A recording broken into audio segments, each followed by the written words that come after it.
اللہ ہی اللہ کیا کرو، دکھ نہ کسی کو دیا کرو، جو دنیا کا مالک ہے نام اسی کا لیا کرو۔ السلام علیکم ورحمۃ اللہ وبرکاتہ۔ ناظرین استقبال ہے، سواگت ہے آپ کا viral news live studio Jalgaon Maharashtra India میں۔ میں آپ کا میزبان مفتی محمد ہارون ندوی۔ آئیے انٹرنیشنل ٹاپ 5 نیوز، دنیا کی 5 بڑی خاص اہم خبروں پر نظر ڈالتے ہیں۔ لیکن سب سے پہلے میں اپیل کروں گا کہ جو ساتھی نئے ہیں اور ابھی تک اس بے باک سچے چینل سے جڑے نہیں ہیں، اگر آپ چاہتے ہو کہ آپ کو ملک بھارت کی اور پوری دنیا کی صحیح اور سچی خبریں دیکھنے اور سننے کو ملیں تو پھر آپ اس چینل سے جڑ جائیے۔ سبسکرائب کر لیجیے ہمارے اس چینل کو، بیل آئیکن گھنٹی کے بٹن کو بھی دبا دیجیے تاکہ ہماری ہر ویڈیو ہر خبر آپ کو آپ کے موبائل پر مل سکیں۔ اور ہاں ناظرین، ہم ہر روز ایک اپیل کرتے ہیں کہ پلیز یہ ایک پرائیویٹ چینل ہے اور چینل چلانے کے لیے پوری ایک ٹیم کام کرتی ہے، بڑا روپیہ پیسہ خرچ ہوتا ہے۔ اگر آپ چاہتے ہو کہ ایسے چینل جو ظلم اور ظالموں کے خلاف بے باک انداز میں بول رہے ہیں، اگر آپ چاہتے ہو کہ ایسے چینل مضبوط ہوں تو پلیز آپ چینل کی فائنینشیل ہیلپ، مالی تعاون، مالی مدد ضرور کیجیے۔ اسکرین پر آپ نظر ڈالیں، ہمارے چینل کا بینک اکاؤنٹ نمبر بھی دیا گیا ہے، اور اگر آپ آن لائن پیسہ بھیج کر مدد کرنا چاہتے ہیں تو گوگل پے، فون پے اور پے ٹی ایم تینوں کا ایک ہی نمبر ہے 9637541786۔ اللہ نے جو بھی آپ کو طاقت دی ہے اس اعتبار سے ہر دن یا ہفتے میں یا مہینے میں ایک بار ہی صحیح 200، 500، 1000 جو بھی آپ مدد کر سکتے ہیں مدد کیجیے، چینل کو مضبوط کیجیے، ہمارا ساتھ دیجیے۔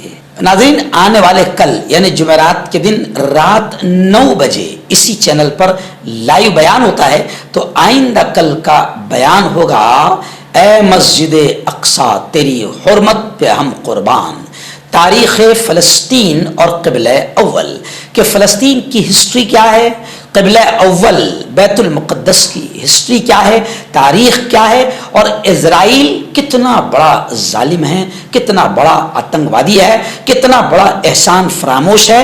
ہٹلر کے مارنے کے بعد ان یہودیوں کو، ان اسرائیلیوں کو فلسطین نے کیسے مدد کی تھی، اور یہ ظالم، یہ یہودی، یہ آتنکوادی کیسے احسان فراموشی کر رہے ہیں، ان تمام چیزوں کی تاریخ پر، ہسٹری پر بہت اہم بات آنے والے کل رات 9 بجے اسی چینل پر لائیو بیان میں ہوگی۔ آپ اپنی پوری فیملی کے ساتھ اس بیان کو ضرور سنیں تاکہ آپ کو، آپ کے آنے والی نسلوں کو فلسطین، قبلہ اول، بیت المقدس، اسرائیلی اور یہودیوں کے تعلق سے معلومات کچھ حاصل ہو سکے۔ ناظرین، پہلی بڑی خبر اسرائیل اور غزہ کو لے کر آ رہی ہے۔ آپ جانتے ہیں کہ دنیا کا سب سے بڑا آتنکوادی یہودی صہیونی اسرائیل غزہ کو زمین سے مٹا دینا چاہتا ہے، صفحہ ہستی سے مٹا دینا چاہتا ہے۔ غزہ کے آس پاس گھیرا بندی شدید کر دی گئی ہے، اور قبلہ اول جو مسلمانوں کا قبلہ اول ہے اس کے تمام راستوں کو بند کر دیا گیا ہے، اور جو امدادی قافلے ہیں ان پر بھی حملوں کی دھمکی اسرائیل آتنکوادی دے رہا ہے۔ یہاں تک کہ جو مصر جا رہے ہیں پناہ گزین، ان پر بھی یہ اسرائیلی آتنکوادی حملہ کر رہے ہیں۔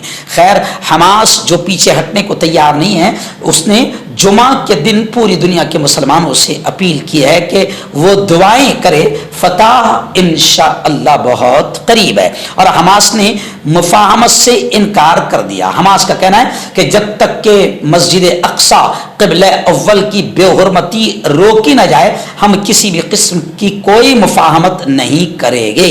معرکہ طوفان اقصی کا 4تھا روز تھا گزشتہ کل، شدید بمباری حماس کی طرف سے بھی جاری ہے، 700 سے زیادہ فلسطینی شہید ہوئے ہیں، کئی صحافی، جرنلسٹ بھی مارے گئے ہیں۔ ہر طرف اس وقت لاشیں ہی لاشیں اور خون ہی خون نظر آ رہا ہے۔ حماس نے بھی اپنی کارروائی تیز کر دی ہے۔ ڈیڈ لائن ختم ہوتے ہی اسقلان، تل ابیب اور ہر ضلع پر مسلسل حماس نے بھی راکٹ حملے کیے ہیں، اور فلسطین کے جو کمانڈر ہے انہوں نے اسرائیلی شہر اسقلان پر بحری حملہ بھی کر دیا ہے۔ شدید جھڑپیں دونوں طرف سے جاری ہے۔ اب تک 1100 اسرائیلی آتنکوادی جہنم پہنچائے جا چکے ہیں۔ غذائی اجناس روکنے پر یعنی اسرائیل نے جو غزہ کا کھانا پانی لائٹ سب کچھ روک دیا ہے، اس پر UNO اقوام متحدہ نے غصے کا اظہار کیا ہے، اور خبریں یہ بھی آ رہی ہے کہ صورتحال پر، یعنی غزہ اور اسرائیل کی جو صورتحال ہے اس پر آج عرب وزرائے خارجہ کا اجلاس ہوگا۔ ناظرین، دوسری بڑی خبر پڑوسی ملک افغانستان سے آ رہی۔ جی ہاں، آج سے 5 دن پہلے افغانستان میں قیامت خیز زلزلہ آیا، اور خبریں ہیں کہ اب افغانستان کے زلزلے میں 4000 سے زیادہ لوگوں کی موت ہو چکی ہے، مر چکے ہیں۔ افغانستان میں ہفتے کو آنے والے زلزلے کے نتیجے میں مرنے والوں کی تعداد 4000 سے تجاوز کر گئی۔ افغان حکام کے مطابق افغانستان میں 3 روز پہلے مختصر وقفے سے آنے والے زلزلے کے 5 جھٹکوں سے 4000 سے زائد لوگ موت کے منہ میں جا چکے ہیں، جبکہ 9000 سے زیادہ افراد زخمی ہیں۔